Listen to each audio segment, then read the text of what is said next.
नमस्कार, स्वागत है आपका न्यूज इंडिया में। मैं हूं आपके साथ उमंग माथुर और आप देख रहे हैं अपना उत्तर प्रदेश। आइए बुलेटिन की शुरुआत करते हैं उत्तर प्रदेश के कुछ प्रमुख खबरों के साथ। आपको बता दें कि देश की आजादी के आंदोलन में लखनऊ के काकोरी रेलवे स्टेशन की भी बड़ी भूमिका रही है। प्रदेश में काकोरी की क्रांतिकारी घटना की वर्षगांठ पर लखनऊ के काकोरी शहीद स्मारक पर एक आयोजन किया जा रहा है। उत्तर प्रदेश की राज्यपाल आनंदीबेन पटेल और मुख्यमंत्री योगी आदित्यनाथ ने काकोरी शहीद स्मारक पर वीर शहीदों को श्रद्धांजलि अर्पित की। आजादी के अमृत महोत्सव एवं काकोरी रेल घटना की वर्षगांठ के अवसर पर आयोजित वीर शहीदों को नमन कार्यक्रम में मुख्यमंत्री योगी आदित्यनाथ ने श्रद्धा सुमन अर्पित किए। स्मारक स्थल पर देश के स्वतंत्रता संग्राम में बलिदानी शहीदों के स्वजन को सम्मानित किया गया। काकोरी ट्रेन एक्शन थीम पर चित्रों के प्रदर्शन, अभिलेख प्रदर्शनी और पुस्तिका के विमोचन सहित कई अन्य कार्यक्रम भी आयोजित किए गए। आइए अब आपको सीधे लिए चलते हैं राजधानी लखनऊ, जहां पर मुख्यमंत्री योगी आदित्यनाथ अपना संबोधन दे रहे हैं। अमर हुतात्माओं के प्रति विनम्र श्रद्धांजलि का आयोजन प्रत्येक जनपद में संपन्न हो रहा है। मैं इस अवसर पर भारत माता के उन सभी महान सपूतों को, जिन्होंने देश की आजादी के लिए अपने आप को बलिदान किया, जिन्होंने स्वतंत्र भारत में देश के विभिन्न युद्धों में देश की आंतरिक और बाह्य दोनों सुरक्षाओं के मोर्चे पर पूरी मजबूती के साथ डट करके भारत माता के एक एक इंच जमीन की रक्षा करके पूरे देश को एक सुरक्षित माहौल दिया है, उन सभी अमर बलिदानियों के प्रति, अमर शहीदों के प्रति कोटि कोटि नमन करते हुए विनम्र श्रद्धांजलि अर्पित करता हूं। हम सब जानते हैं कि हम लोगों ने 4 फरवरी 2021 को गोरखपुर से चौरी चौरा कांड के शताब्दी समारोह का शुभारंभ किया था और उस समय आदरणीय प्रधानमंत्री जी का मार्गदर्शन पूरे देश को आजादी के आंदोलन में योगदान देने वाले उन सभी शहीदों के प्रति श्रद्धा और सम्मान का भाव व्यक्त करने 2022 में जब ये देश अपनी आजादी का अमृत महोत्सव आयोजित कर रहा होगा, उस समय की एक कार्य योजना उपलब्ध कराई थी। उत्तर प्रदेश के अंदर चौरी चौरा की घटना के साथ ही आजादी के अमृत महोत्सव का जो भव्य आयोजन प्रधानमंत्री मोदी जी ने साबरमती आश्रम से प्रारंभ किया था।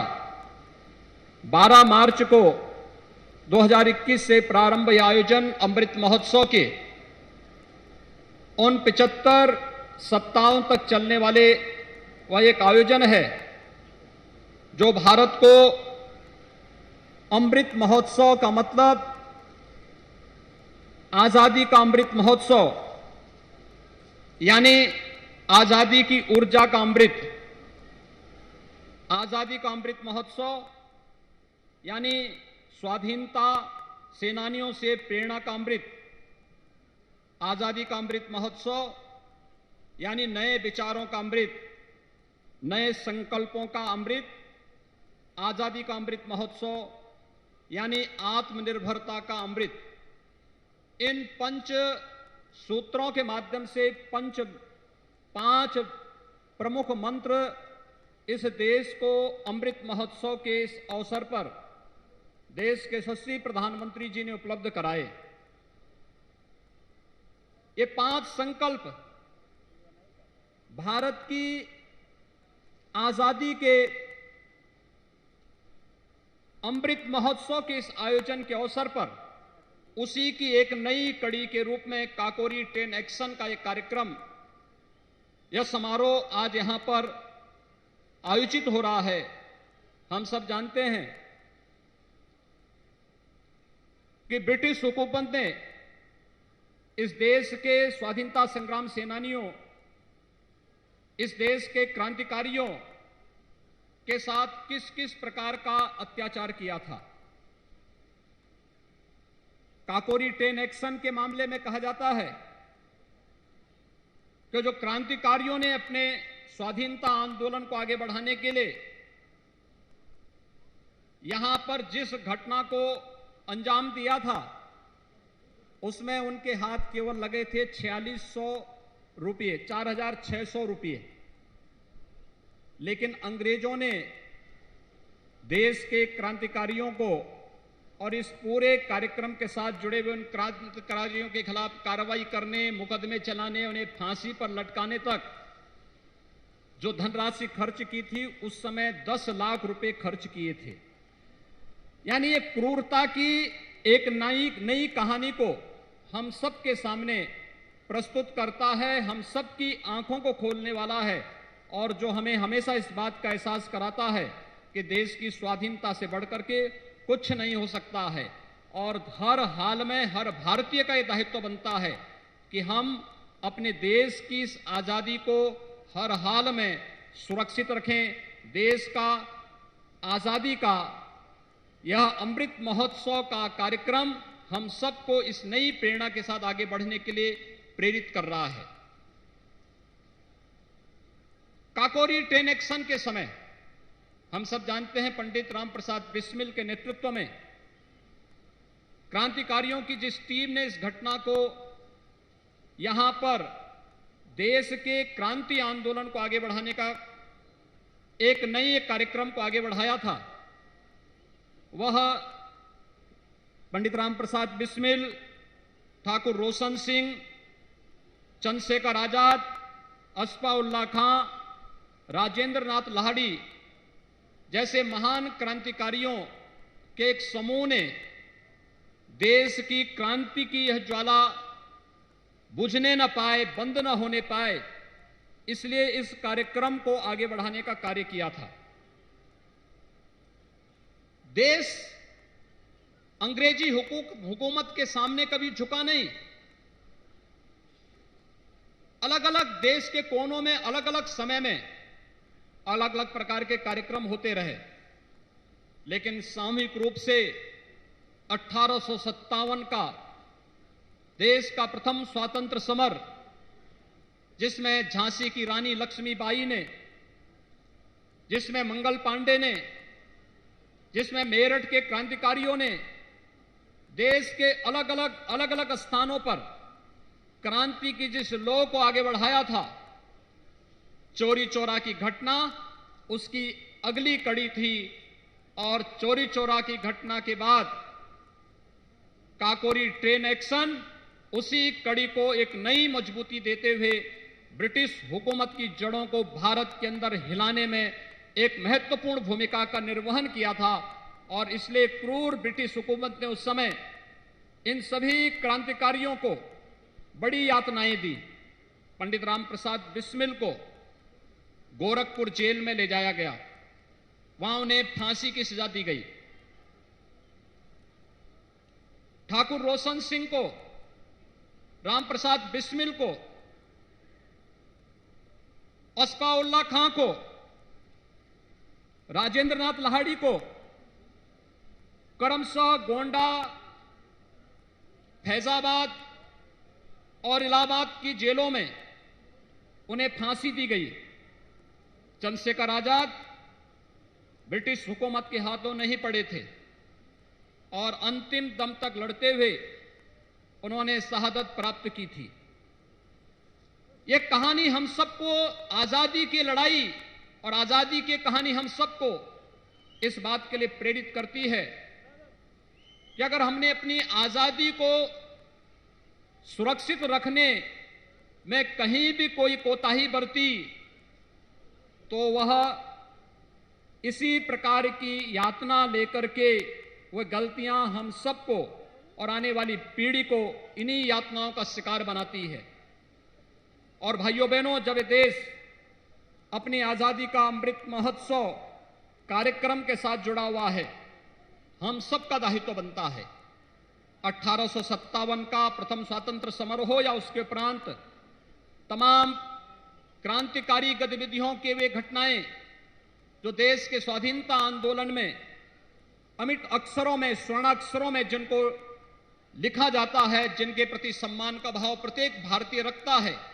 ये घटनाएं हम सबको इस बात का एहसास कराती हैं कि वास्तव में हर जाति और इस देश के हर समुदाय ने देश के स्वाधीनता के इस आंदोलन में बढ़ चढ़ करके भाग लिया था। बढ़ चढ़ करके भाग लेने का मतलब, जब पूरा भारत एक स्वर में बोलता है, जब भारत अपने व्यक्तिगत स्वार्थों से ऊपर उठ करके भारत का प्रत्येक नागरिक एक साथ चलता है, तो दुनिया के अंदर एक बड़ी ताकत बनकर के उभरता है। और यह ताकत आजादी के अमृत महोत्सव के इस आयोजन के अवसर पर हम सबको दिखाने की आवश्यकता है। दुनिया को इस बात का एहसास कराने की आवश्यकता है कि 136 करोड़ की आबादी का यह भारत किसी भी प्रकार के जाति, मत, मजहब, क्षेत्र, भाषा या किसी भी प्रकार के अन्य भेदों से ऊपर उठ करके केवल अपने एक धर्म के साथ जुड़ा है, और वह है हमारा राष्ट्र धर्म। और उस राष्ट्र धर्म के साथ जुड़ करके हम सब भारत की स्वाधीनता को अक्षुण्ण बनाए रखने के साथ साथ आत्मनिर्भर भारत की इस परिकल्पना को साकार करने के लिए हर भारतीय अगर अपने अपने कर्तव्यों का निर्वहन करना प्रारंभ कर दे, अपने अपने फील्ड में किसी को अतिरिक्त कार्य किए जाने की आवश्यकता नहीं, जिसका जो दायित्व है वह अपने दायित्व का निर्वहन प्रारंभ कर दे, तो कोई कारण नहीं कि भारत दुनिया की एक महाताकत के रूप में, महाशक्ति के रूप में दुनिया के सामने उभरेगा। इसमें तो अभी आप सुन रहे थे मुख्यमंत्री योगी आदित्यनाथ को। चलिए अब रुक कर लेते हैं उत्तर प्रदेश की कुछ और खबरों की ओर, लेकिन पहले नजर डालते हैं इस वक्त की बड़ी खबर पर। बड़ी खबर, उत्तर प्रदेश के किसानों को आज पीएम मोदी देंगे एक बड़ी सौगात। किसान सम्मान निधि के तहत 4,720 करोड़ की मिलेगी सौगात। प्रदेश के 2 करोड़ 36 लाख किसानों को मिलेगा फायदा। पीएम किसान सम्मान निधि के तहत मिलेगा यह फायदा। आपको बता दें कि सीधे किसानों के खाते में ट्रांसफर की जाएगी राशि। कार्यक्रम में मुख्यमंत्री योगी आदित्यनाथ भी वर्चुअल माध्यम से होंगे शामिल। उत्तर प्रदेश के किसानों को आज पीएम मोदी देंगे एक बड़ी सौगात। किसान सम्मान निधि के तहत 4,720 करोड़ की मिलेगी सौगात। प्रदेश के 2 करोड़ 36 लाख किसानों को मिलेगा फायदा। पीएम किसान सम्मान निधि के तहत मिलेगा यह फायदा। आपको बता दें सीधे किसानों के खाते में ट्रांसफर की जाएगी राशि। कार्यक्रम में मुख्यमंत्री योगी आदित्यनाथ भी वर्चुअल तरीके से होंगे शामिल।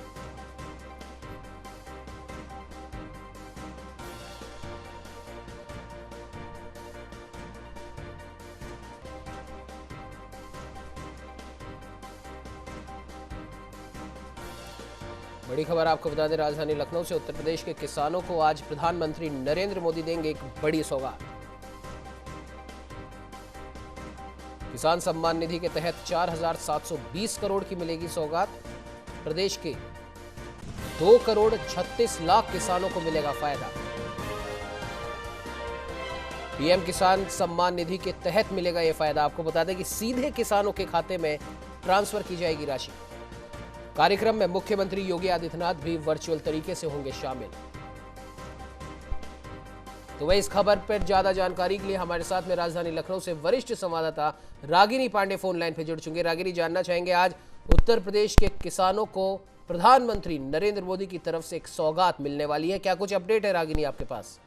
जी उमंग, देखिए प्रधानमंत्री किसान सम्मान निधि के तहत अब किसानों को 2-2 हजार रुपए की 8 किस्त भेजी जा चुकी है। और पीएम मोदी आज देश भर के 9.75 करोड़ से अधिक किसानों के खाते में 19,500 करोड़ रुपए ट्रांसफर करेंगे। और पीएम किसान योजना के कुछ लाभार्थियों के साथ बातचीत भी करेंगे। और आपको ये भी बता दें कि केंद्र सरकार की ओर से संचालित प्रधानमंत्री किसान सम्मान निधि योजना में लगभग 18 लाख किसानों को 32,500 करोड़ रुपए दिए गए हैं। और इसमें वो किसान भी शामिल हैं जिन्हें 1 बार से लेकर 8 बार तक धनराशि दी गई है। इसी तरह प्रधानमंत्री फसल बीमा योजना से 2 करोड़ से अधिक किसान जुड़े हैं। और इस योजना से 25,60,000 से अधिक किसानों को 2.208 करोड़ रुपए की क्षतिपूर्ति दी गई है। जी बिल्कुल रागिनी, और जानना चाहेंगे, हालांकि विधानसभा चुनाव 2022 को देखते हुए उत्तर प्रदेश में भी अब हलचल तेज हो चुकी है। अब किसान सम्मान निधि के तहत ये जो फायदा मिलने वाला है, क्या लगता है आपको कि आगे जाकर कितना फायदेमंद हो सकता है प्रदेश सरकार के लिए विधानसभा चुनावों में जब वो उतरेंगे तब? जी उमंग, आप बिल्कुल सही कह रहे हैं। जब चुनाव नजदीक होता है तो ऐसी ऐसी चीजें बहुत ज्यादा ही होती है और हलचल काफी ज्यादा बनी होती है। और आपको बता दें प्रदेश के लिए सीएम योगी ने पिछली सरकारों की तुलना में कई गुना धनराशि किसानों को 4.5 साल में दी है और प्रदेश में पहली बार 433.86 लाख मैट्रिक टन से अधिक खाद्यान्न की सरकारी खरीद की गई है। और आपको ये बता दूं कि ये जो चीजें की जा रही है कहीं ना कहीं चुनाव को ध्यान में रख के किया जा रहा है और इससे जितना लाभ हो सकता है प्रदेश सरकार को मिल पाएगा। जी बिल्कुल रागिनी, इस खबर पे आपका जुड़ने के लिए बहुत बहुत धन्यवाद।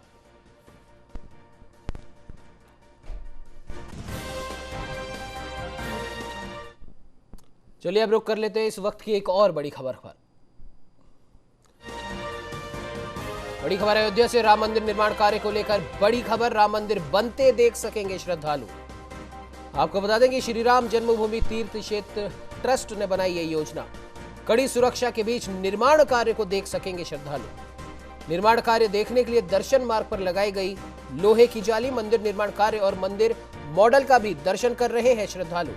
बड़ी खबर अयोध्या से राम मंदिर निर्माण कार्य को लेकर राम मंदिर बनते देख सकेंगे श्रद्धालु। श्री राम जन्मभूमि तीर्थ क्षेत्र ट्रस्ट ने बनाई ये योजना। कड़ी सुरक्षा के बीच निर्माण कार्य को देख रहे हैं श्रद्धालु। निर्माण कार्य देखने के लिए दर्शन मार्ग पर लगाई गई लोहे की जाली, मंदिर निर्माण कार्य और मंदिर मॉडल का भी अब दर्शन कर रहे हैं श्रद्धालु।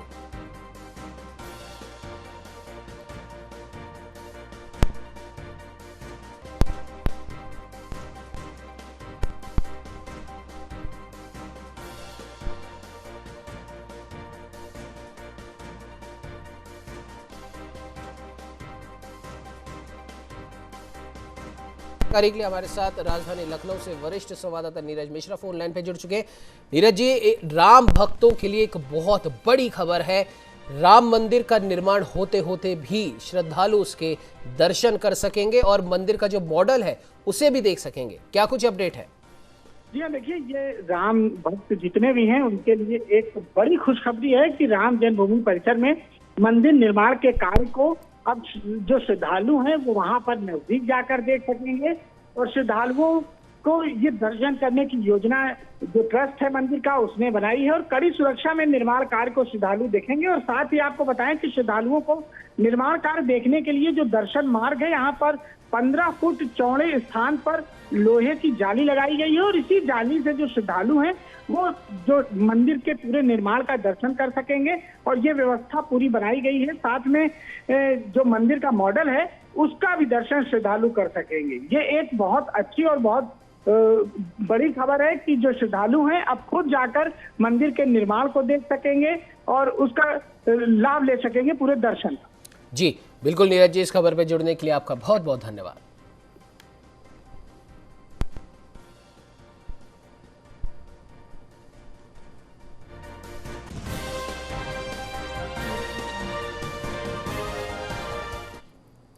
खबरों में आगे बढ़ेंगे लेकिन पहले नजर डाल लेते हैं इस वक्त की एक और बड़ी खबर पर।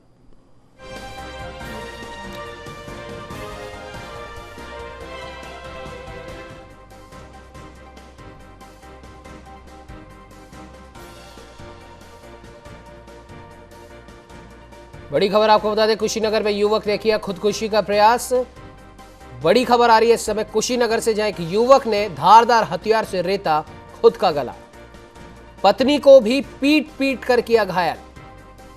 पारिवारिक कलह बताया जा रहा है इसका प्रमुख कारण। आपको बता दें कि खड्डा थाना क्षेत्र के वार्ड नंबर 3 का यह सारा मामला है। कुशीनगर में युवक ने किया खुदकुशी का प्रयास, धारदार हथियार से रेता खुद का ही गला, गला रेतने से पहले पत्नी को भी पीट पीट कर किया घायल। कानपुर देहात में दिखा आपको बता दें तेज रफ्तार का कहर, श्रद्धालुओं से भरा लोडर अनियंत्रित होकर पेड़ से टकराया। हादसे में 2 लोगों की हुई मौत,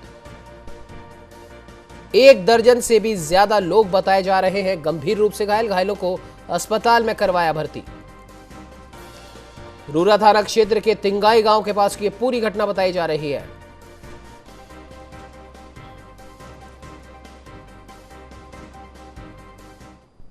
चलिए बढ़ते हैं अब खबरों की ओर, जहां मुख्यमंत्री योगी आदित्यनाथ के महोबा दौरे को लेकर जिला प्रशासन ने अब अपनी तैयारियां पूरी कर ली हैं। कार्यक्रम स्थल पुलिस लाइन परेड ग्राउंड में बनाया गया है। तो वहीं आपको बता दें कि उज्ज्वला योजना के दूसरे चरण की शुरुआत प्रधानमंत्री नरेंद्र मोदी वर्चुअल तरीके से करेंगे। मुख्यमंत्री के साथ केंद्रीय पेट्रोलियम मंत्री हरदीप सिंह पुरी भी मौजूद रहेंगे, जबकि पेट्रोलियम राज्य मंत्री रामेश्वर, डिप्टी सीएम केशव प्रसाद मौर्य, दिनेश शर्मा भी इस कार्यक्रम में हिस्सा लेंगे। आज उसी कार्यक्रम को लेकर हम सब लोग आए हुए थे देखने की क्या क्या तैयारियां प्रशासन द्वारा की जा रही हैं प्रशासन द्वारा, और कहीं किसी प्रकार की कोई कमी ना रह जाए कार्यक्रम में, इसलिए हम लोग आज मौका स्थल पे आए थे।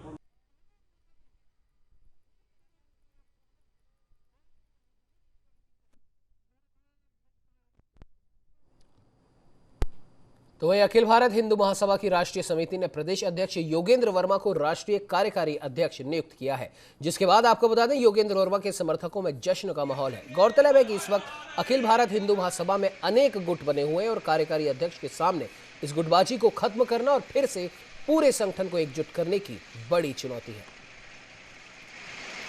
अखिल भारत हिंदू महासभा द्वारा एक महासमिति होती है, अखिल भारत हिंदू महासभा की राष्ट्रीय महासमिति, उसके द्वारा आज हमें संबल में अखिल भारत हिंदू महासभा का राष्ट्रीय कार्यकारी अध्यक्ष नियुक्त किया गया है। क्योंकि वर्तमान में हिंदू महासभा 6 गुटों में बंटकर रह गई हैं, 6 गुटों के 6 अध्यक्ष हैं। इस गुटबाजी को समाप्त करने के लिए अखिल भारत हिंदू महासभा की राष्ट्रीय महासमिति ने और उच्चाधिकार समिति ने निर्णय लिया। तो वहीं गाजीपुर के जमानिया में जनेश्वर मिश्रा की जयंती पर सपा की ओर से आयोजित साइकिल यात्रा में भारी भीड़ को लेकर पुलिस ने महामारी अधिनियम एक्ट के तहत 50 लोगों के खिलाफ मुकदमा दर्ज किया है। तो वहीं मुख्यमंत्री के विरोध में नारेबाजी एवं आपत्तिजनक भाषा का प्रयोग करने पर पुलिस ने मत्सा गांव निवासी जितेंद्र यादव को भी गिरफ्तार किया है। इस दिन हमारे मुख्यमंत्री जी और प्रधानमंत्री जी गरीबों के घर में चूल्हा जलाने का काम कर रहे थे, अन्न का दान दे रहे थे। उस दिन सपाइयों ने साइकिल रैली निकाल के और इस तरह से अभद्र और अश्लील भाषा का प्रयोग किया है। उनकी प्रवृत्ति है, वो यही चाहते हैं और पीछे लोगों ने देखा है जिस तरह से वो सरकार चलाए हैं गुंडागर्दी का। अब ये इस बुलेटिन में फिलहाल इतना ही। देश प्रदेश की तमाम खबरों की जानकारी के लिए आप बने रहिए हमारे साथ और देखते रहिए न्यूज़ इंडिया।